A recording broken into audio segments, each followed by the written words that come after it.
I'd like you to give a warm welcome to Lilian Kikuvi.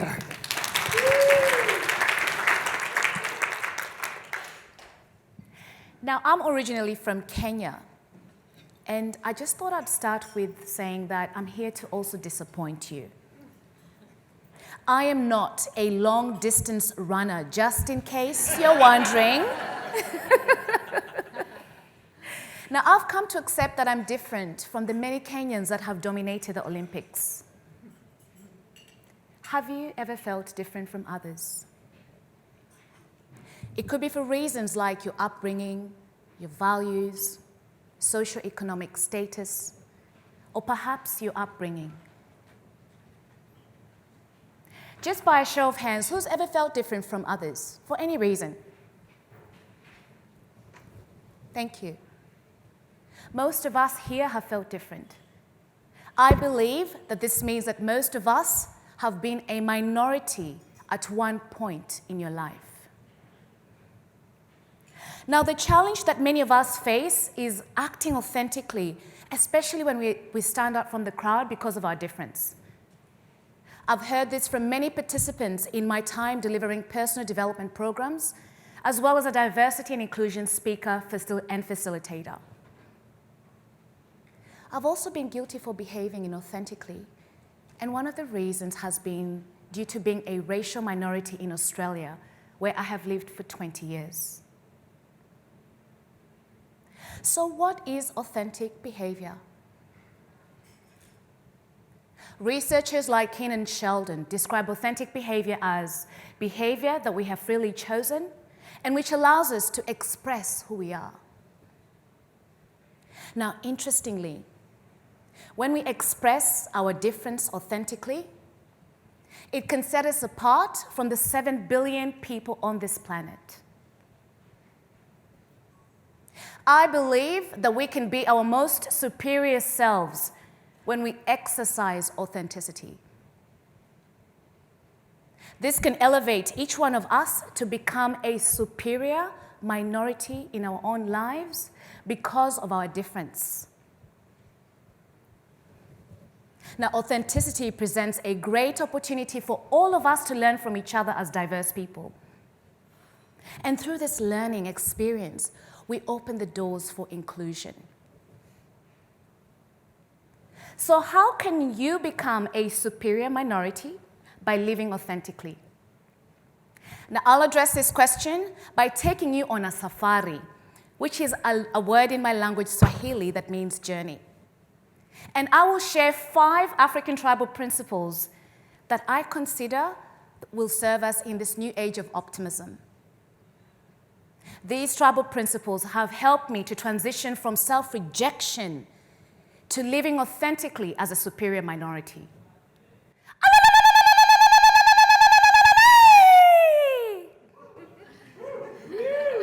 This is how we celebrate in Africa. Living authentically as a superior minority is worth celebrating.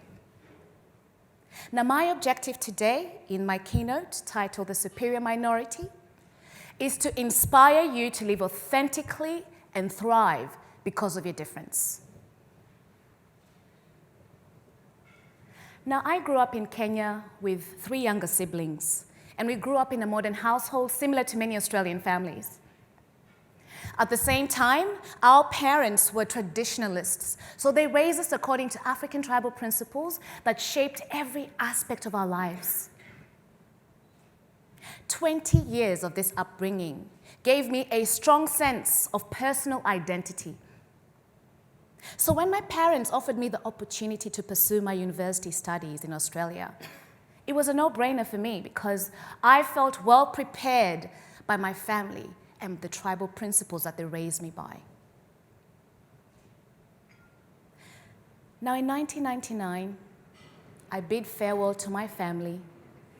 I left them all back in Kenya, and I made this trip on my own, having never traveled overseas before. As a young 20-year-old, I got off that Qantas plane, and I had the biggest revelation.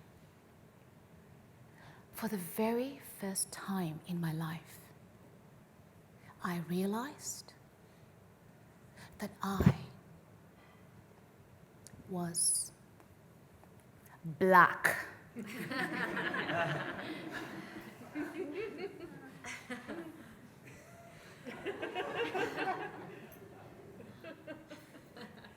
Until that point, my race was not top of mind, as I'd always been part of the majority group. You know that feeling when you step outside your comfort zone and the thing that you thought was insignificant suddenly makes you stand out? Now, I spent my first 5 years completing my postgraduate studies, my bachelor's and postgraduate studies in psychology and counseling. Now, whilst I immersed myself in this beautiful new culture and formed amazing connections with diverse people, unfortunately, I encountered racism.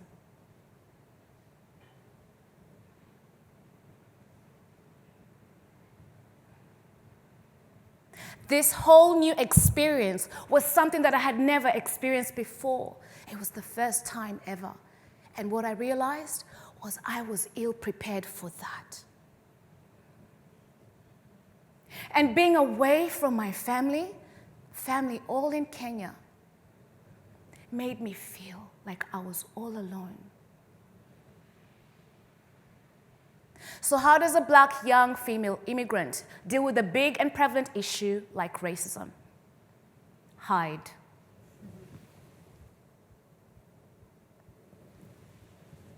I chose to wear masks to hide the things about myself that I thought would make me stand out even more, because I desperately, desperately wanted to belong here.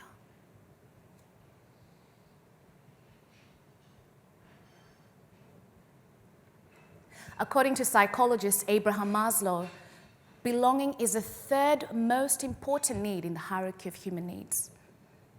So it makes sense why I had this desperation and why I had this weight on my shoulders. Today, I will talk about one mask.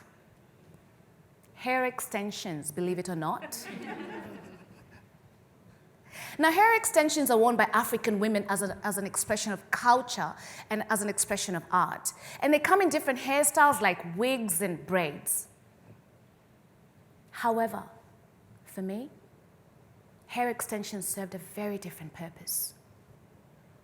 I used them to cover my natural hair, which I thought made me stand out even more. And that gave me a false sense of belonging.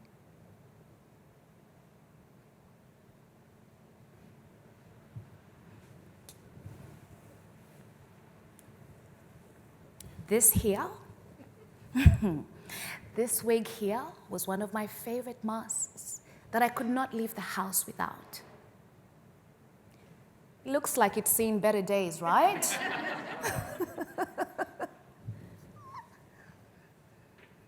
This is what I looked like with my mask, this particular mask on. Different. This photo here represents self-rejection to me. Do you keep a part of yourself hidden to belong? What is your mask? Is this mask pretending to be someone that you're not? Or living beyond your financial means? Perhaps it's about compromising yourself in a relationship.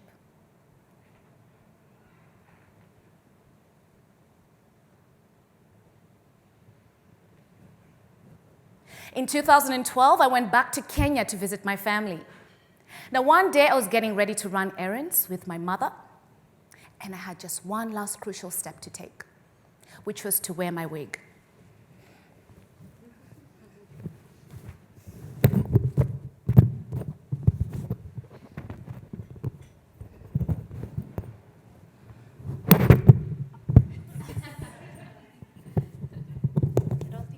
Wants me to wear my wig. Excuse me. Now, just before I did, my mother stormed into the room, and she was pleasantly surprised to see me with my natural hair. So she encouraged me to leave the house without my wig, not knowing that I had become a prisoner to this. This was my symbol of inclusion. So after a lot of convincing from my mother, I left the wig on the dressing table. And I stepped outside the house without my mask of 12 years. I was petrified. But at the same time, I had this overwhelming sense of freedom.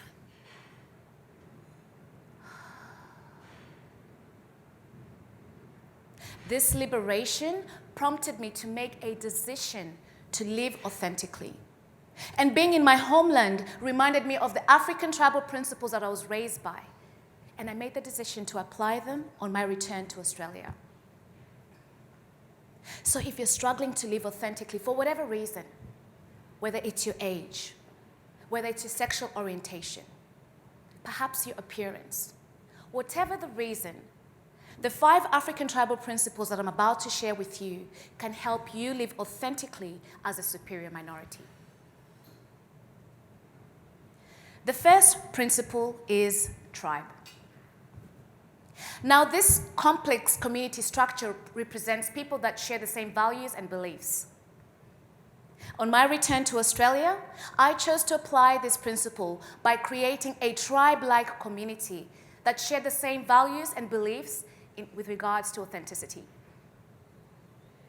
My Australian tribe was inspired by the words of Jim Rohn, who famously said that we are the average of the 5 people that we spend our most time with. So it was critical that I got this average right in order to succeed. Does your tribe support you to live authentically?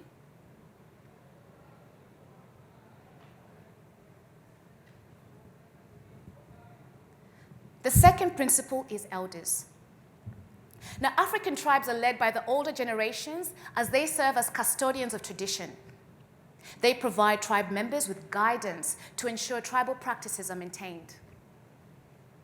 Now, I chose to apply this principle by finding coaches and mentors that demonstrated strong leadership in authenticity.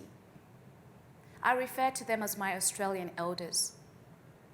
They supported me and held me accountable in my pursuit to embracing my difference as a racial minority in this country.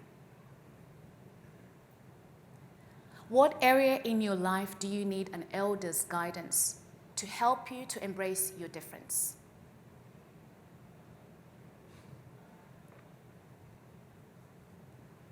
The third principle is language.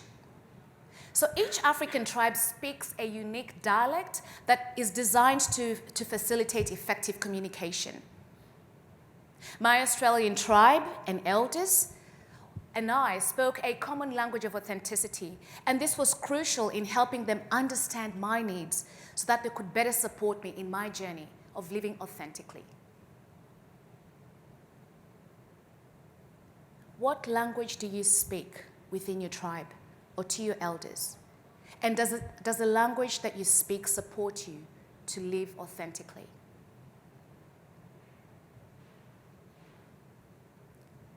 The fourth principle is Harambe. Repeat after me, Harambe. Awesome, you've absolutely nailed it. Now, this is another word from the Swahili language that means collaboration. I chose to collaborate with my tribe and my elders in the execution of my plan to living authentically as a superior minority.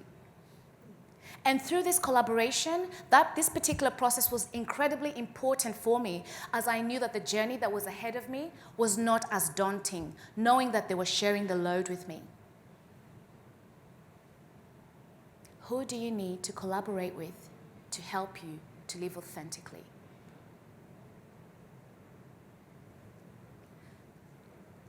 The last principle is storytelling. Now, this particular tradition is designed to pass on tribal lessons across the tribe and generations. Now, I chose to replicate this principle in Australia by sharing my lessons with others, whether it was on a one-on-one basis or one-to-many like I am at the moment. Now, what I found interesting was that in the process of sharing my lessons with others, we got to experience inclusion. What lessons can you share with others that can help them to embrace their difference? Applying these African principles have helped me to live authentically as a racial minority in Australia. And this has manifested in a number of ways. But in the interest of time, I will share a few with you. The first one is, and the most obvious one, is that I still choose to wear my natural hair 7 years on. Now, if I ever go back to wearing hair extensions, it'll be for the right reasons, which is to express my culture and heritage. The second is professionally. I choose to leverage my experience as a racial minority to inspire others to live authentically and thrive because of their difference. And I have been blessed with the opportunities to speak to audience from Medibank Private, Parkville Correction Centre, as well as Western Bulldogs AFL Club. And this journey continues. Now, living authentically has helped me, has enriched my relationships. It has enhanced my health and well-being, and it has deepened my sense of satisfaction. And these realized benefits have been linked to authenticity by researchers like Brené Brown, Alex Wood, and Keenan Sheldon. Now, I realize that being authentic is not easy. It can be very challenging.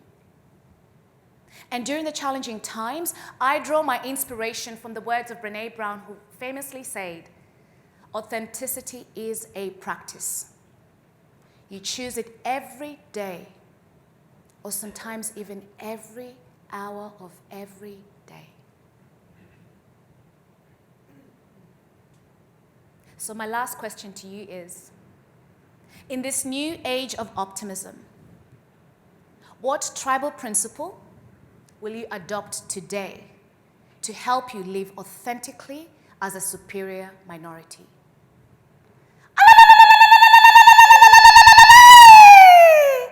Thank you.